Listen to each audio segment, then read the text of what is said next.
Hello, welcome to Sara Phonics Lessons.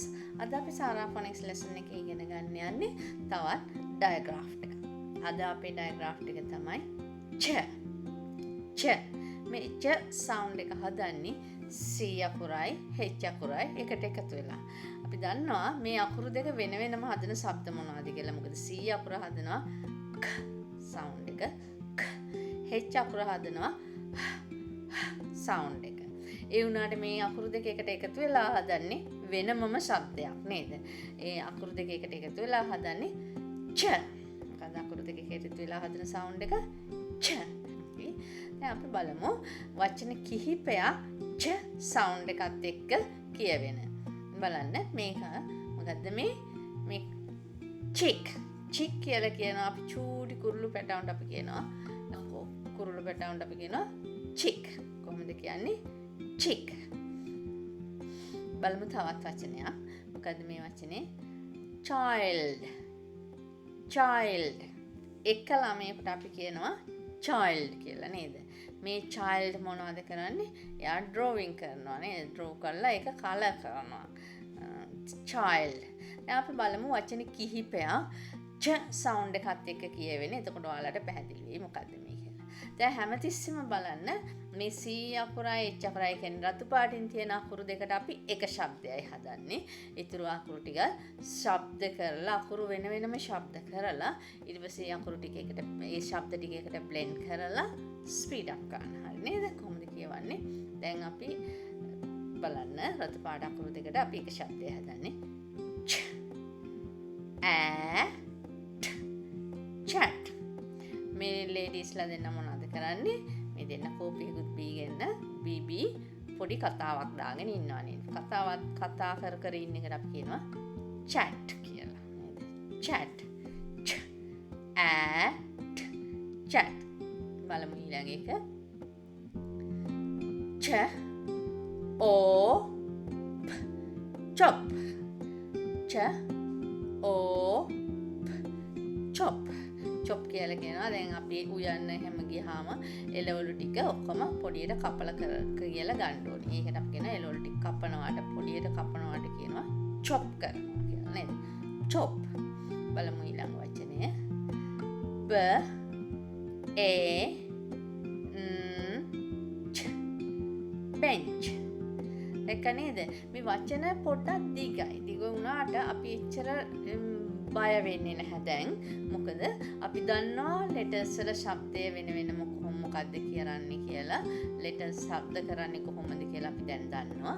එතකොට අපි කරන්නේ මේ letters වල ශබ්ද ටික වෙන වෙනම ශබ්ද කරලා ඒ ශබ්ද ටික එකට එකතු කරලා blend කරලා speed up කරන්න ඕනේ. හරි නේද? කොහොමද? දැන් බලන්න. b a n ch bench. ඒක නේද? තවසට කියවමු. b a n ch bench. ඒකනේ bench කියන්නේ ඔයාලා දන්නා බංකුවකට තමයි අපි වාඩි වෙන තැනකට බංකුවකට කියනවා bench කියලා. බලමු ඊළඟ එක. දැන් මේකේ නම් diagraft දෙකක් තියෙනවා. දන්නවා නේද? C අකුරයි H අකුරයි එකතු වෙලා එක શબ્දයක් හදනවා. E අකුරු දෙක එකට එකතු වෙලා හදනවා. ඒකත් තවත් diagraft එකක්, තව එක શબ્දයක්. හරි නේද? එතකොට C අකුරයි H අකුරයි එකතු වෙලා හදන શબ્දය අපි දැන් දන්නවා. මොකද්ද? ch. දැන් E අකුරු දෙක එකට එකතු වෙලා හදන શબ્දය තමයි E. E and k. හරිනේ? දැන් අපි මෙතන අකුරු පහක් තිබ්බට අපි શબ્ද තුනයි හදන්නේ. බලන්න දැන් කියවන්න බලමු. ch e k cheek. ch e k cheek. cheek කියන්නේ ඔයාලා දන්නවනේ මේ කම්බුල් වලට අපි කියනවා cheek කියලා නේද? cheek. බලමු. දැන් ඔන්න ඔයාට මම අදත් clues දෙකක් දෙනවා. හරි නේද? අද අපේ clue එක තමයි පළවෙනි picture එකේ තියෙන්නේ. මේ පෙන්නලා තියෙන්නේ මේ නිකට. නිකටට අපි කියනවා මොකද්ද? chin කියලා. කොහොමද කියන්නේ? chin. ඔන්න වචනේ ලියන්න වචනේ ශබ්ද කරලා slowly ශබ්ද කරලා හෙමින් ශබ්ද කරලා වෙන වෙනම ශබ්ද වෙන වෙනම කරලා ඒ ශබ්ද ටික ලියන්න try කරන්න. හරිනේ? කොහොමද? දැන් බලන්න. ch e දැක්ක නේද ලියන හැටි. හොඳට වචනේ මොකද්ද නිකටට කියන්නේ chin. කොහොමද දැන් අපි ලියන්නේ? අපි දන්නවා ච සවුන්ඩ් එක හදන්නේ මොන අකුරු දෙකද? C අකුරයි H අකුරයි. එතකොට ච E chin එක නේද? ඊළඟ වචනේ ඊළඟ එක තමයි අපි දවල් කෑම වේලකට කියනවා lunch කියලා. දැන් මේ තියෙන්නේ අපේ lunch එකක්. හරිනේ. හොඳ බත් එකකුයි එළවලුත් එක්ක මාළු කෑල්ලකුයි සයිඩ් එකෙන් තියලා බත් දවල් කෑම වේලක් තමයි මේ තියෙන්නේ. අපි දවල් කෑම වේලට කොහොමද කියන්නේ? lunch. මොකද්ද කියන්නේ? lunch. ඔන්න ලියන්න වචනේ කොහොමද ලියන්නේ?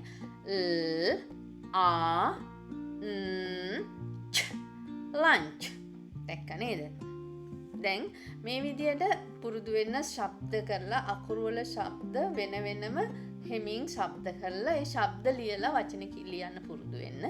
අපි මේ විදියට ලියනකොට ඔයාලට ස්පෙලිංස් වලදී එහෙම පොත් කියවද්දී හරිම පහසුවක් වෙයි. අපි මේ විදියට අපේ ඔක්කොම ඩයග්‍රාෆ් ටිකත් ස්ප්ලිට් ඩයග්‍රාෆ් ඔය ඔක්කොම ටිකත් හොඳට ඉගෙනගෙන හොඳ කොන්ෆිඩන්ට් රීඩර් කෙනෙකුයි රයිටර් කෙනෙකුයි වෙන්න පුළුවන්. එතකොට නේද? අපි මේ වීඩියෝස් ටික ඔක්කොම වාගේ බලන්න. එතකොට ඔයාලට ඒ වගේම මේ වීඩියෝ එකට සබ්ස්ක්‍රයිබ් කරන්න, ලයික් එකක් දාන්න. එතකොට මම අප්ලෝඩ් කරන ඔක්කොම වීඩියෝස් ඔයාලට බලන්න පුළුවන්. තවත් දවසක අපි තවත් ලෙසන් එකකින් හම්බෙමු.